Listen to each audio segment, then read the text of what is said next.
Praise the Lord everyone. Good morning. Today Jesus Army Fellowship Pada for சங்கீதம் 22ஆம் அதிகாரம் 24ஆம் வசனம். உபத்திரப்பட்டவனுடைய உபத்திரவத்தை அவர் அற்பமாய் எண்ணாமலும் அருவருக்காமலும் தம்முடைய முகத்தை அவனுக்கு மறைக்காமலும் இருந்து தம்மை நோக்கி அவன் கூப்பிடுகையில் அவனை கேட்டறினான். கர்த்தருடைய நாமத்துக்கு மகிமை உண்டாவதாக. இந்த காலை வேளையில் சத்தத்தை கேட்டுக்கொண்டிருக்கிறது என்னுடைய பிள்ளைகளை. இந்த நாளில் ஒருவேளை நீங்கள் உபத்திரவத்தோடு கர்த்தரினுடைய ஜெபத்தை கேட்க மாட்டாரா, கர்த்தரினுடைய கண்ணீரை காண்கிற மாட்டாரா அப்படின்னு சொல்லிட்டு கவலையோடு கண்ணீரோடு இந்த வேலையில் அந்த சத்தத்தை கேட்டு கொண்டிருப்பீர்களானா கர்த்தர் உங்களை பார்த்து சொல்கிறார், அவருடைய முகத்தை உங்களுக்கு மறைக்க மாட்டார்.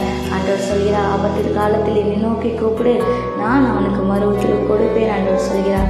இந்த வேலையில் ஆண்டவருடைய முகத்தை அவர் மறைக்காமல், அவர் உங்களுடைய உபத்திரத்தை அற்பமாக எண்ணாமல் அவருடைய முகத்தை உங்களுக்கு மறைக்காமல் அவர் என்ன பண்ணுறார், தம்மை நோக்கி கூப்பிடுகையில் அவனை கேட்டறிகிறார் சொல்கிறார். அவனுடைய சத்தத்தை கேட்கிறதா இருக்கிறார். இந்த காலை வேளையில் ஆண்டவருடைய சத்தத்தை கேட்டுக்கொண்டிருக்கிற தேவனுடைய பிள்ளைகளை, உங்களுடைய உபத்திரத்தின் சத்தத்தை ஆண்டவர் கேட்கிறார். உங்கள் கண்ணினுடைய சத்தத்தை அவர் கேட்கிறவரா இருக்கிறார். அதனால் சோர்ந்து போகாதீங்க.